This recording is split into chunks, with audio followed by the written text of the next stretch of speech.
What's going on, everybody? Hope y'all doing okay. So I'm going to put up another video. I've got it saved onto my phone, but I got to do one of the coolest things yesterday.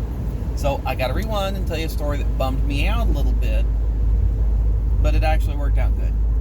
So my wife's grandmother loves family vacations.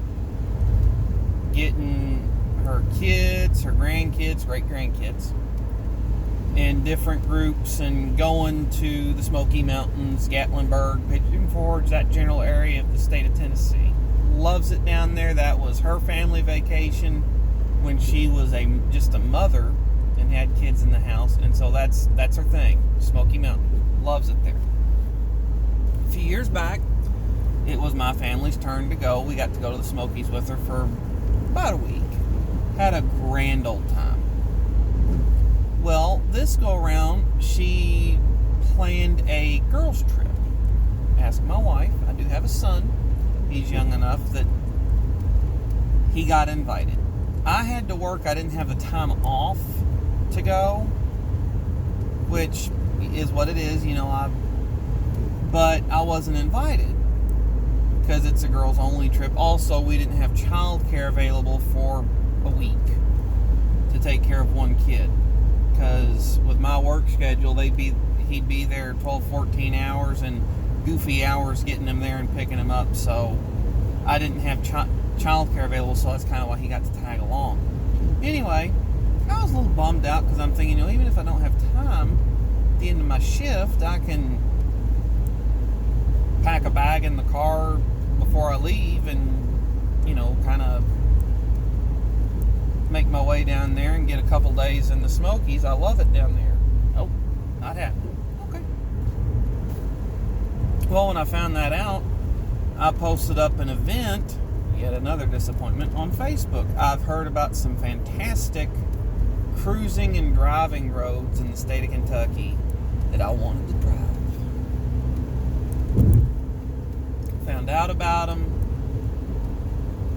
posted an event, posted where it was, posted a time that was good for me, and invited people in a couple car groups on Facebook, invited some co-workers, and essentially one of my buddies got to come. And so we met up for breakfast, met up at a parking lot local to me, and I'm like, hey, you want to... And no one else showed up, so I'm like, well, you just want to ride with me? So we got to jump in the Mustang and head out to these fantastic driving roads, and we had a ball. First off, it was about an hour and a half or so ride from where we left at to get to these roads. So we're just, cruising down the interstate parkways, yapping. We get down there, and it turns out these driving roads in places are pretty good. This is supposed to be, for anyone that's a car enthusiast, this is supposed to be Kentucky's Tail of the Dragon. Now, I've driven both. The Tail of the Dragon, the fastest, I'm not going to say in here. We'll put it this way. There was a speed that I managed to get that was over-posted on the Tail of the Dragon. I'll not say what it is. I don't want to get a ticket. Although I'm pretty sure statute of limitations has passed on that by now. Anyway. But it was one of those things like foot to the floor, accelerate, brake hard for the turn. And to give you an idea of how hard I was being on the brakes, I had them overheated in 5.5 miles. And when I came into the Tail of the Dragon gas station and gift shop on the far side of it, I was... my brakes were pretty warm then too. I ended up coasting in lower gear, kind of engine braking down, and I did the exact same thing going back the other way. So I was driving pretty aggressive, I'm not gonna lie, but it was hard to maintain speeds, and you were really struggling to manage your brake temperatures and everything else. This road, the Eye of the Dragon, it's a little bit bigger, and it's a loop. Right now there's a section of it closed out due to a bridge being overhauled or maintained, but you still could drive a good percentage of it. Goes in through the NADA tunnel, NADA tunnel, whatever, in Natural Bridge State Park. You go through that, you drive till you kind of can't, and then you turn around, come back, and drive the other way down the other main road, and it'll bring you up to the next road closure. But it was a phenomenal trip. There was a couple places where the roads were as technical and intense as the Tail of the Dragon. The Tail of the Dragon is about a 4.5, 5-hour drive from where I live, according to Google Maps. This place was just under a 2-hour drive from where I live, according to Google Maps, so it worked out way better. Just a great day trip kind of thing. But we went down there, we drove my Mustang. I was having a blast. I made all sorts of good noises through the tunnel. Probably deafened the guy that was behind me. Sorry, van life guy. Drove the full loop, or as much of the loop as we could.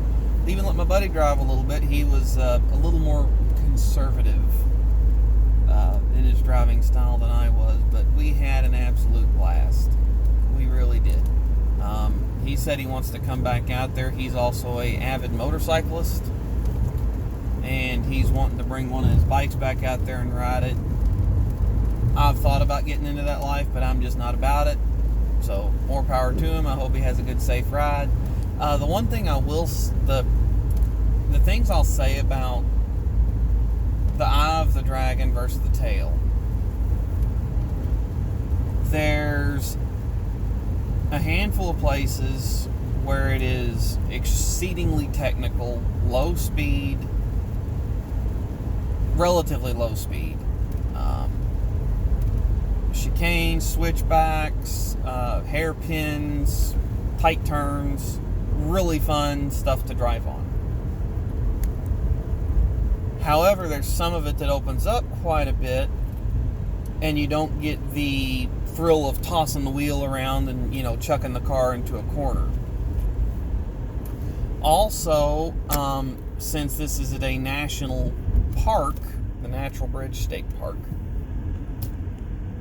national, state, whatever. Anyway, since it is at a park, you're also dealing at certain areas with hikers on the public road and with bicyclists on the public road. So, at Tail of the Dragon, the only thing you're watching out for is slow-moving vehicle traffic and police officers. Here, you did have to watch out for a little bit more. It wasn't too bad, but it was a little frustrating at times, but it was spring break, so I know there's a lot of people off. Also, it's 2021. The weather was beautiful yesterday, and so a lot of people, I'm sure, were out due to spring break and COVID and everything else. It was a little bit busy, whereas with Tail of the Dragon, there's nothing there except for the gas station and the gift shop on the far end of it from Tennessee.